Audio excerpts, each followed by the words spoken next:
நான் கிச்சனை விட்டாலும் கிச்சன் என்ன விடாது போல். நேற்று தான் முடிவு பண்ணியிருந்தேன் காலையிலே சமையல் வேலையை முடிச்சிடணும் அப்படின்னு. மறுநாளே அதை கடைப்பிடிக்க முடியல. ஏன்னா என் ஹஸ்பண்ட் நேற்று நைட் ரொம்ப லேட்டாக தான் வந்தாங்க. எல்லோரும் தூங்கினதும் லேட்டு தான், காலைல எழுந்ததும் லேட்டு தான், இன்றைக்கி எல்லா வேலையுமே லேட்டு தான்.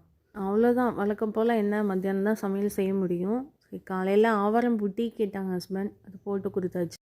எங்கள் வீட்டில் யாருக்குமே டீ காஃபி குடிக்கிற பழக்கம்லாம் கிடையாது. ஒன்று க்ரீன் டீ குடிப்பாங்க, அப்படி இல்லைன்னா இந்த மாதிரி ஏதாவது ஆவாரம்பூ டீ அந்த மாதிரி தான் குடிப்பாங்க.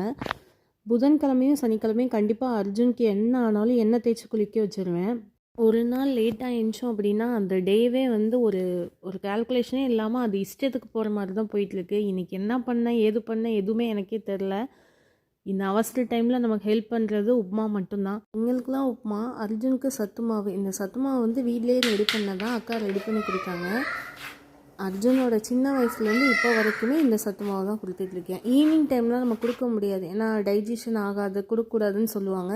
அதனால் வீக்லி ஏதாவது ஒரு டைம் வந்து மார்னிங் இந்த மாதிரி அவனுக்கு பிரேக்ஃபாஸ்ட்டு கொடுத்துருவேன். அன்றைக்கி ஸ்நாக்ஸ் வந்து அவனுக்கு பிடிச்ச மாதிரி ஏதாவது ஒன்று கொடுக்கணும். ஏன்னா காலையில் அவன் கொஞ்சம் சரியாக சாப்பிட்ருக்க மாட்டான்.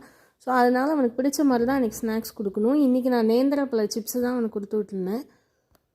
எனக்கு வெள்ளை ரவை உப்புமா தான் பிடிக்கும், ஆனால் ஹஸ்பண்ட் கோதுமை ரவா தான் பிடிக்கும். ஒரு வீட்டில் எத்தனை 3 பேருக்கு 3 விதமாக செய்ய முடியும். அதனால் அவங்களுக்கு என்ன பிடிக்குமோ அதையே நமக்கு பிடிக்கிற மாதிரி மாற்றியாச்சு. அம்மா வீட்டிலலாம் உப்புமாவுக்கு கண்டிப்பாக தேங்காய் சட்னி அந்த மாதிரி தான் வச்சு சாப்பிடுவோம். ஆனால் எங்கள் வீட்டில் வந்து ஊறுகாய் வச்சு சாப்பிடுவாங்க. மேரேஜ் ஆன ஃபஸ்ட்டெல்லாம் எனக்கு இதெல்லாம் பார்க்கும்போது கொஞ்சம் புதுசாக தான் இருந்தது. ஆனால் இப்போ அதைவே பழகிடுச்சு.